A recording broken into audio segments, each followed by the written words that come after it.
Hey folks, welcome to another edition of BrushPile Fishing. We've got a great show in store for you today, coming to you from around Meridian, Mississippi. And you know, normally we always tape on public waters, but today we're on a private lake, and there's a reason behind that. Several years ago, I met our guest, Mike Ellis, at one of the Grizzly shows, and Mike was telling me how he got into fishing and stuff. Just a great story. And today we're going to talk about what fishing's really about, the memories, and we're going back to where Mike really learned from his mentor, his dad and a buddy. This is where he learned to fish, fishing the same stuff he did 40, 50 years ago, and that's what fishing is about. It's the memories that you make, and that's why we're coming to you from Dalewood Lake here in Mississippi. So you stay tuned. We're going to throw some crappie magnets, catch some spawning fish. We'll be right back with BrushPile Fishing. Many people look at a lake and feel a sense of calm serenity. Crappie fishermen feel the heart-pounding anticipation of the thump. That's why host Russ Bailey is addicted to crappie fishing. It's this addiction that takes Russ from the Midwest to the Deep South in search of the best lakes, techniques, and patterns from some of the best crappie anglers in the country. Right here on BrushPile Fishing. Hey folks, welcome back to BrushPile Fishing. Down here in Mississippi, it's early spring. As a matter of fact, it's the third day of March. It's cool this morning, but they're saying temperatures are going to get up in the 80s. I can't wait because we were in Florida in January, got into the 20s. So I'm ready for some warm weather. It's supposed to warm up quick. Mike, how we doing today, bud? Doing great, man. And listen, I want you to know that I am humbled as a man can be that guys would come down here from Ohio to Mississippi to fish with me, and it'll be a day that I won't ever forget, and it's going to be a special day. If I can, I'd like to dedicate the show to my dad for introducing me to the outdoors at a very young age, and I'm glad I took to it. And then my crappie mentor, Mr. Kelly C. Freeman, and we're going to be fishing some water that Mr. Freeman and I fished 50 years ago. I hate saying that because I'm 63, but anyway, we're going to be fishing some native spawning grounds where these fish traditionally spawn every year. And we're going to have a good time, and I just want to dedicate it to them. They've been fishing in heaven, both of them, for a little over 20 years now. So hello, Dad and Mr. Freeman, and give us some good luck today. And I'll tell you what, you told me last night that every time you fish these spots, it brings back all those memories. I remember I can't tell you what I had for breakfast, but I can tell you what we did 50 years ago, where the stumps are and the humps and the things we're going to be fishing today. I fished over 50 years ago. And you know, fishing, you know, you win tournaments, you do this, you do that, but this is what fishing's all about right here. I'm old school, you know, dinosaur, whatever. I vertical jig, staunch vertical jigging fisherman, and I fish with 2D sonar. If I was on the circuit, if I fished tournaments, or if I was a guide, man, I'd have the live scope and I'd have it all, but this is my style. I go out there, I find the habitat, I put the crappie magnet down there on a B&M pole, and it's me and him. Okay. And I hope for the best. Well, and I don't know what's down there until I get him to the top of the water.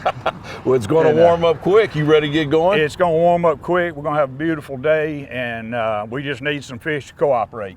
Warm weather here in Mississippi, spawning fish. Here we go, folks. Here's the lake information, sponsored by Mossback Fish Habitat.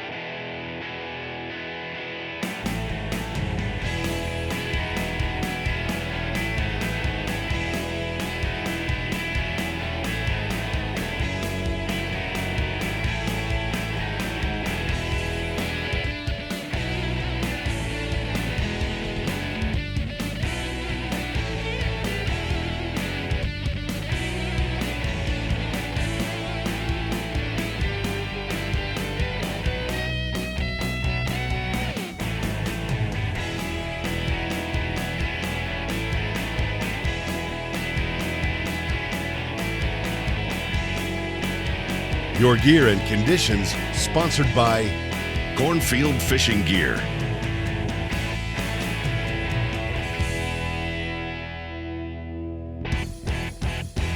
We're starting out this morning at about 58.5 degrees.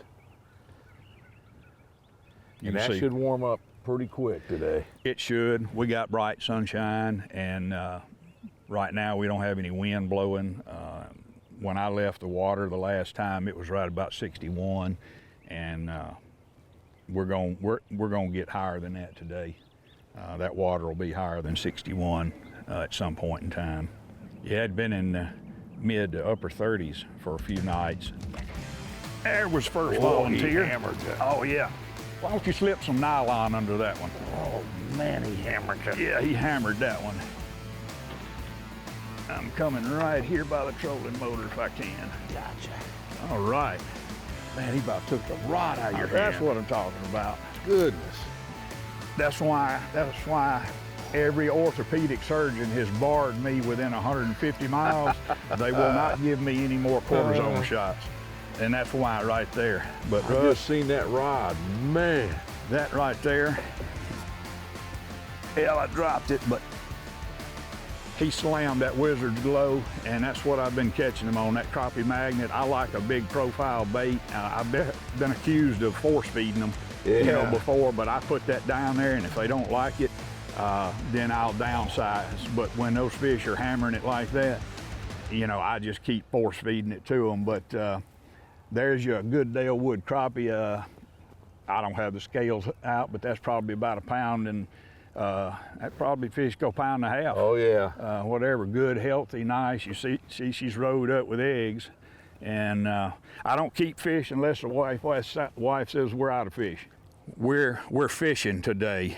We're putting the bait. We're putting the crappie magnet, slab magnets down there. We're using slab bites, chartreuse color. That's my favorite, and we're in their crib, so to speak, and that's what crappie fishing's all about.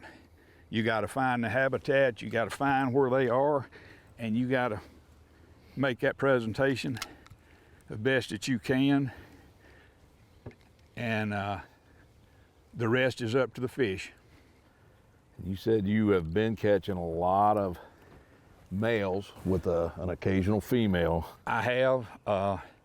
That is a good female there, but I've been catching some males that size also. Yeah. So there's good, males in here, got some shoulders on them, so to speak. But anywhere basically, I could turn that graph off and just look around and fish around in here, but basically what you saw me run over a while ago, what that fish came off of, there's just hundreds of those little humps and piles like that in here. And they're money. They're just money. But yep, that one hit it like according to instructions. Oh. Man, I want to thank you again for, listen, people just don't understand. You live in St. Mary's, Ohio, and you drove all the way down here with this guy, and I want you to know that means a lot to me, and it'll be a day and a fishing trip that I'll never forget, Russ. Well, you're welcome, and that's what this show's about. Well, man. the crappie community is great. I've met some great people, that run some great companies, but just, social media, everybody's just, everybody's a friend. Yep. And share a lot of information, share a lot of things, express a lot of things on there.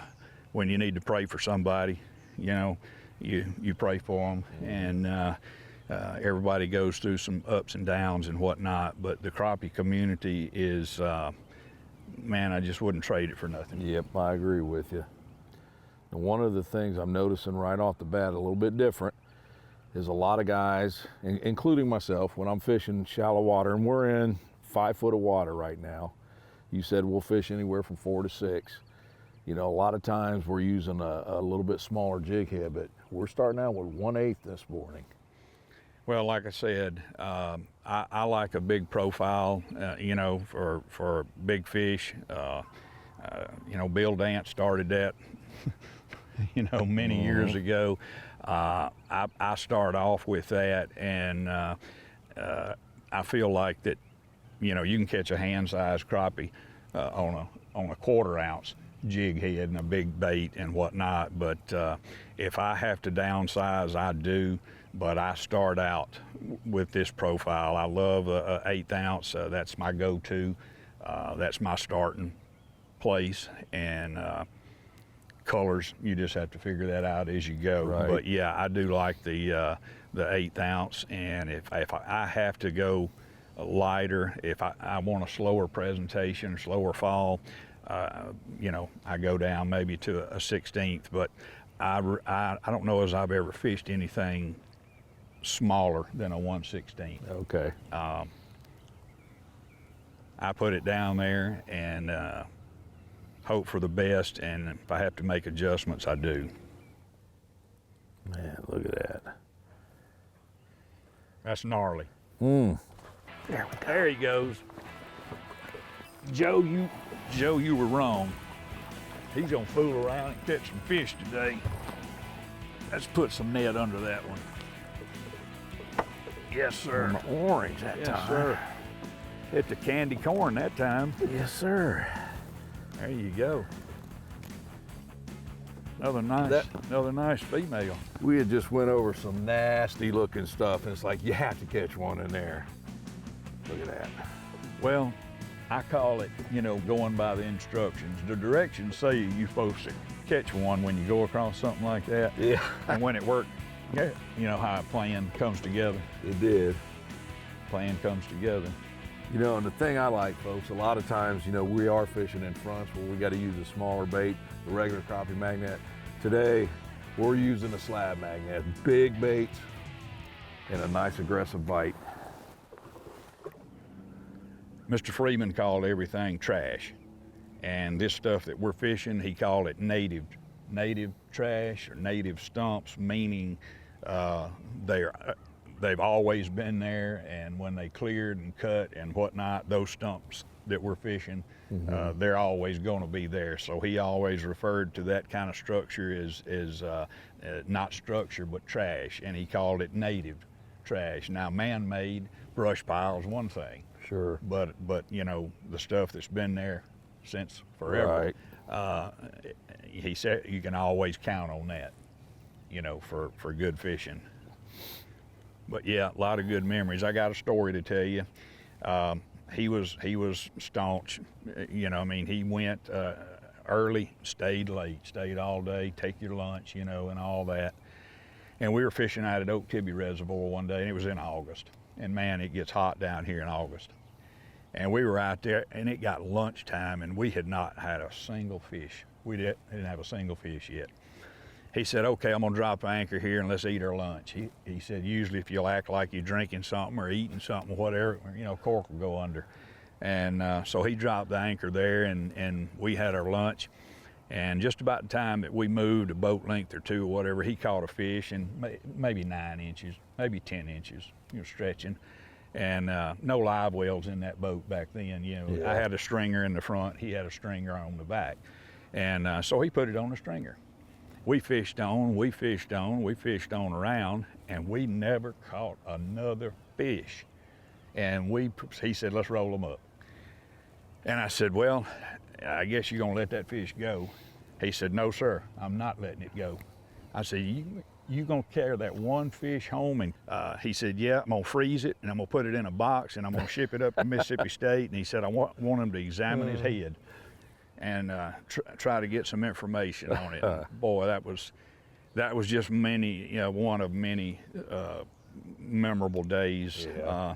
Every time I look off in the distance, you know, and I see a little aluminum boat and 2 figures in it, you know, I see my dad and Mr. Freeman. Yeah. And yeah. that's what I think about when I see one off in the distance. And when the fishing's not going good and they're not cooperating and whatnot, you know, I ask them for a little wisdom. I still ask them to, hey, what am I doing here? This is hard by today's standards with all the technology and all the electronics and everything that are available to people. You know, this is a B&M pole with line on it and a piece of lead, jig head, and a good bait, you know, a good plastic. But it's just tricking them, and I get a kick out of it. You know, I mean, a guy with a cane pole and a bucket of minnows has really got a better chance of catching a fish than I do. But that just makes it that much more rewarding to me. And I'm addicted to it. I can't help it. Right about here's where that old gal hit a while ago. Military plane. Jet.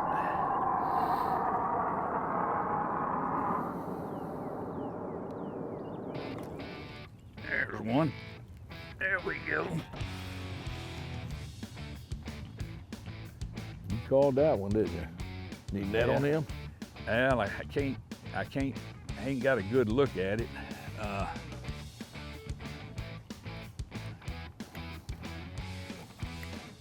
I'm gonna try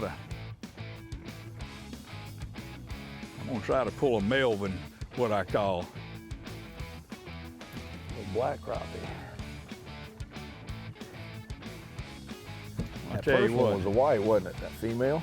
That first one was a white female, and I'll tell you what, this is a little bit odd because there's not a lot of black crappie in this lake. Really? This predominantly always been white, and if you catch a black crappie, it ain't near that size.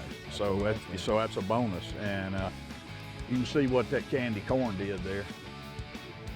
I usually stop at the dollar store and get me a bag of candy corn, and I eat it along, you know, and when I'm using this color there. But Brock Candy Company, they contacted and they said that they just couldn't keep up with supply, you know. But that is a beautiful specimen of a black crappie right there. That's a bonus. We don't have a lot of those in this lake. Oh yeah. Can you hammer you? Yeah. There's a black one there.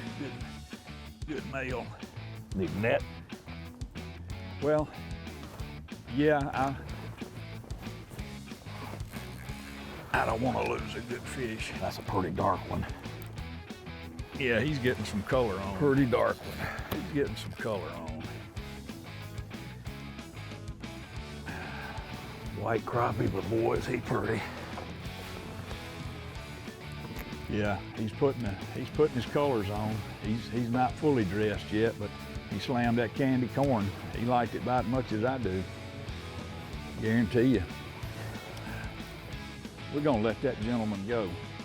We're gonna put him back down there and let him fertilize some eggs. Do his job.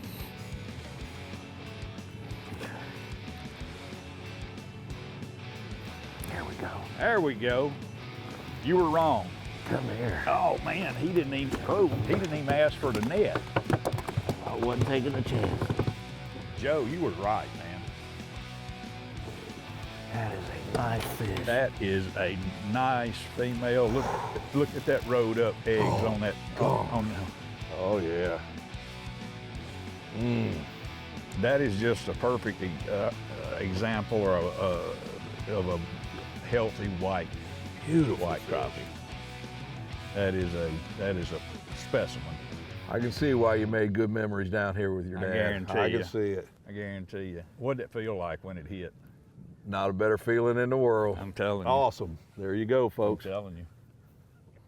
Well, we're catching boys and girls, and that's what makes the world go round. You got her. So what do you call that pole there? I know it's Russ Bailey signature. What differentiates that from some of your other models, Russ? Actually, I designed this. I do a lot of flipping. Okay. But I see, like when I would take guys on guide trips that they'd flip that out wherever it landed, they would start fishing. Right. Well, I like pinpointing if I need an area to get in there. Yeah. So I've got smaller eyelets at the end, and I've got the stainless steel eyelets. Right. So the line comes off, and it's made for accuracy, but you Right. can do a lot with it. Or you still got the increments as far as measurements and all Yep, on those are there? 1 foot Yeah. orange lines there. Well, that's handy. I'm fishing a 12-foot Buck's Best Ultralight jig pole here, and I do it because obviously when you fish with a pole in each hand and you got a reel behind there, you're only holding a few ounces, and if I want to know how deep I am, I know that joint is 6 feet, and so I just kind of eyeball it there, and that's the way I pull off my line accordingly. Yeah. But that is handy. Started out this morning at 58 degree water. It's already up to 60. And again, folks, we're fishing anywhere from 4 to 6 foot of water and just humps of what you call trash. Mm-hmm. Mike, one thing that I've noticed, so we've been moving super slow over everything today, but we got no wind, and when you get over one of those humps, you're basically just staying there for several. I just kind of, since the wind is not pushing me, I'm just getting enough to just move us along. And when I do get around one of those, I just let up on it. And you know, we've got 4 baits in the water here, and I give them every opportunity, you know. But yeah, right here, I'm just giving them I'm just massaging them, you know. Oh yeah, good black one, good male. Putting some color on. That is a pretty fish. There we go. He nailed that Wizard's Glow. I'm gonna tell you now, I think I might have told you this last night. I don't know what it is, but it's always been the black males. They just can't stand something green. That is a pretty fish. It's like it makes them mad, but you can see perfect hook set on that one. Wizard's Glow, crappie magnet, had the slab bite on there. Another nice male, good specimen there. We're gonna let him go live another day. Let him go out there and do his job.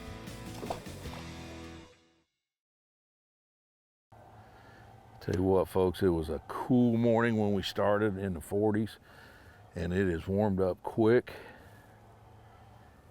Very little wind, as you can tell, not even a ripple on the water. Tell you what, I might leave something at the house by mistake, you know, may leave something. But I'm not gonna leave the house without those slab bites. There we go. There you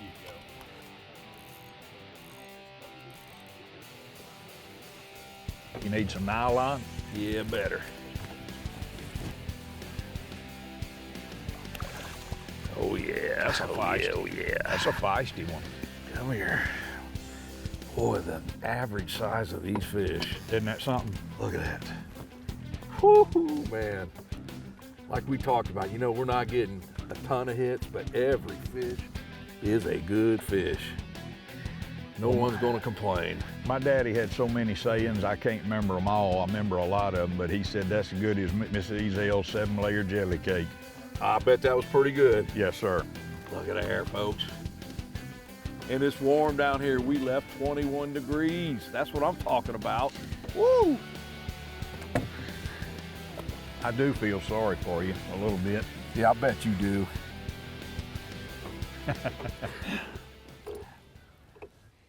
I got to give a shout out to Jeff Smith and Melissa, Tara, all the crew over at Crappie Magnet, Chris Mann, great folk. I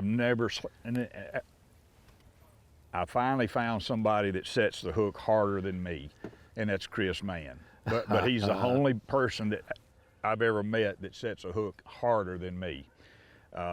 But all those great folks over there, and I couldn't resist wearing my Crappie Magnet colored shirt here. Folks, just a little recap of what we're doing today. It's first week of March. We've got water temperatures start out at 58 degrees this morning. Now we're in 60. Sun has warmed up. It was 41 degrees when we started air temperature, and they're calling for highs to get up in the upper 70s to low 80s. And it's warmed up pretty quick. The water temperatures come up a couple degrees, and everything we're catching, we're just fishing some humps that Mike got to fish 50 years ago with his dad and his dad's buddy. And here we go. Not quite as big, but hey, it's still a crappie. Well, it's a thump. That's the smallest one so far, but it's a thump. And as I was saying, we're fishing shallow water, just little humps in anywhere from 4 to 6 foot of water. The bite hasn't been crazy, but I tell you what, we're catching some nice fish, and definitely great to get out of Ohio and get in this warm weather. That's what I call a go-backer. She gave me what I was after, though. We're gonna go venture out a little bit further. This stumps and this spawning ground, it goes down here for another couple of 100 yards. There you go, a little black male. Boy, you see what he some come of off them are a little bit darker than the others. You see what he hit there? Yes, sir. Oh, there's more fish in there. Oh yeah. Look at that. Some of them definitely starting getting dark. Those males working those beds. Nothing like it. Look at that. Oh yeah. Eat your heart out, Ohio. Yeah, putting that tuxedo on. Ask the Angler, sponsored by Hook and Bullet Sunglasses. Hey folks, right now it's time for a brand new segment called Ask the Angler. And normally we get a Facebook question, we tell where we're going and stuff, but Joe the camera guy wanted to give this week's question, and I think it's fitting because hopefully you got out of today's show that the reason we're here is the memories that Mike has fishing with his dad and his mentor, and it's been 50 years he's fished this same area. Mike, explain to the folks what it means to you, and catching the fish is actually secondary. Catching the fish is a bonus. We got a beautiful day today, but I'm old school. This time of the year, I'm concerned about water temperature, and this is a very large spawning area, and Mr. Kelly Freeman, he called it a native spawning ground. And it means a lot to me because I fish these same humps and stumps that we've been catching fish out here on today. And so, you know, it's a trip down memory lane, and I'm glad that you were, you know, I was able to share it with you guys. But it's grinding and but I go for quality, you know, not quantity, and we've caught quality fish today. So I couldn't be more thrilled, and I've had a blast. Me too, bud. There you go, folks. Ask the Angler. Yes, catching fish is a big bonus, but just getting out on the water and making memories, that's what it's all about. And that's why we want to do this show with Mike. When I heard the story, like I say, it's like this needs to be on one of our shows. So there you go, Joe, the camera guy. There's your Ask the Angler. Now we're supposed to pick up a fish right along in here. Where's our next hump? Well, it's not so much humps down through here, it's stumps. Oh, those are good too. So, those are good you know, too. They're little short stumps, most of them. Some of them maybe a couple or 3 feet and whatnot, but like you're seeing coming on the screen right now,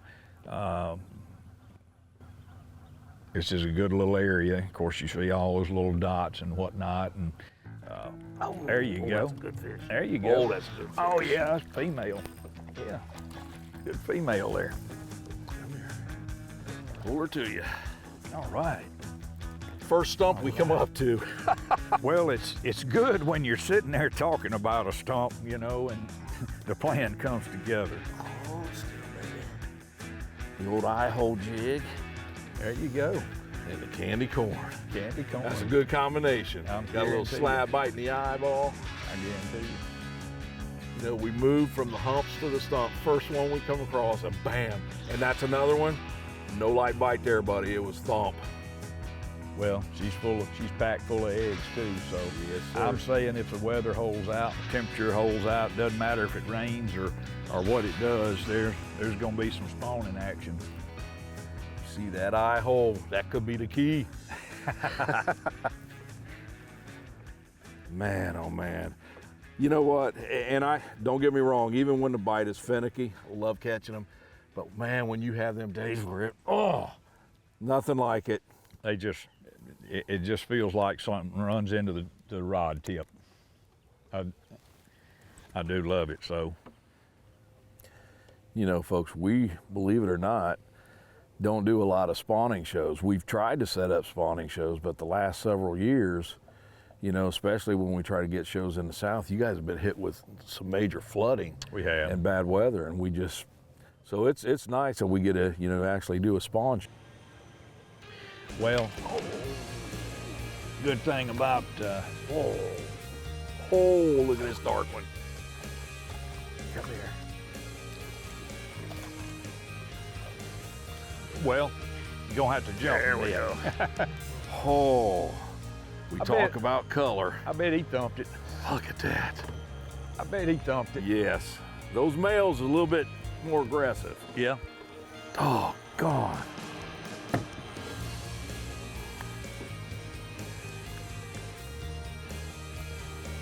Look at there. Again, the average size down here, absolutely outstanding.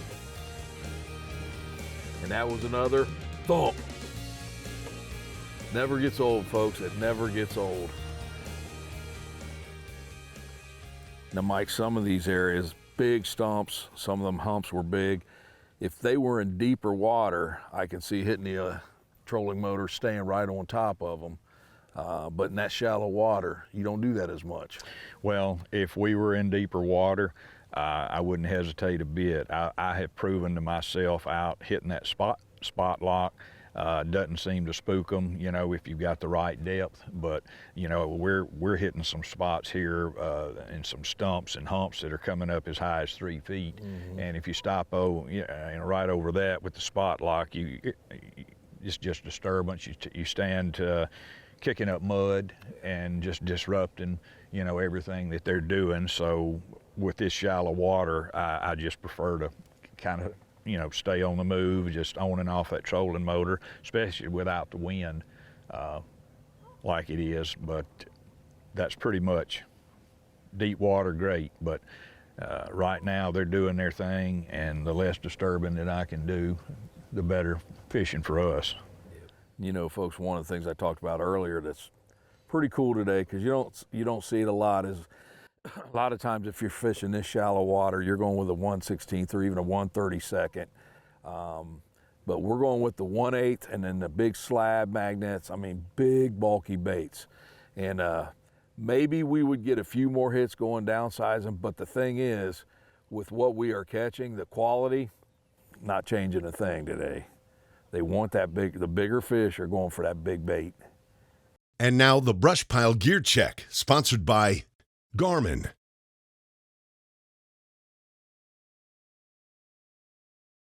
Hey folks, Russ Bailey here. It's time for our BrushPile Gear Check.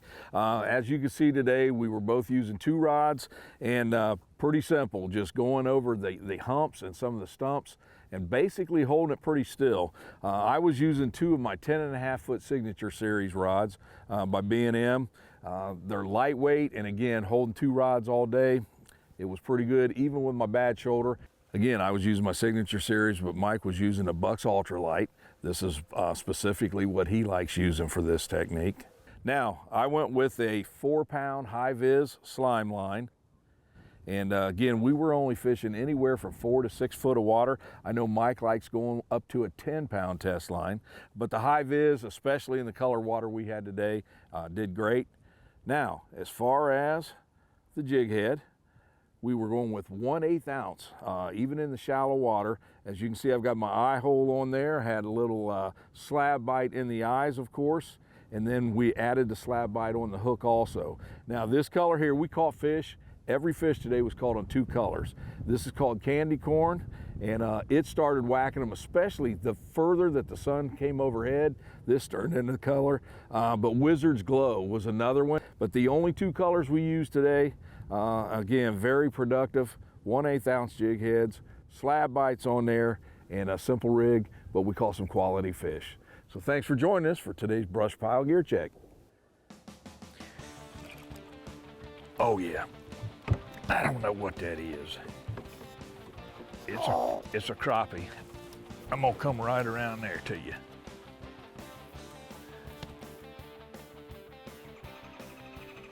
Ho, ho, ho, ho. Come here.